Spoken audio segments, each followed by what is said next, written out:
চাঁপাইনবাবগঞ্জে আধিপত্য বিস্তারকে কেন্দ্র করে বিরোধের জেরে প্রতিপক্ষের ছুরিকাঘাতে এক শিশুসহ 2 শিক্ষার্থী নিহত হয়েছে।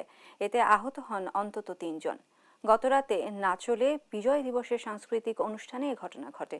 স্থানীয়রা জানায়, এলাকার একটি পেয়ারা বাগানে পলি বাধাকে কেন্দ্র করে কয়েকদিন ধরে 2 গ্রামের যুবকদের মধ্যে বিরোধ চলে আসছিল।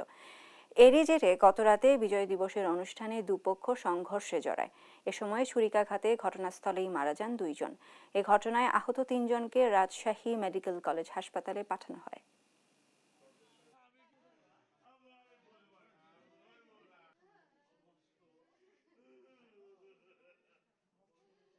অনুষ্ঠানটা শেষ হয়ে যাবে আর 10 মিনিট আগে হঠাৎ কিছু ছেলেপেলে আইসা বলছে যে অনুষ্ঠানটা বন্ধ করে দেন, আর অনুষ্ঠান করা যাবে না, এখানে একটা মার্ডার হয়ে গেছে, অনুষ্ঠান বন্ধ করে দিবে, সবাই আপন আপন যেতে দিয়ে আমরা তখনকে গেলাম যে এখানে মার্ডারটা হয়েছে। আপনার নাম কি?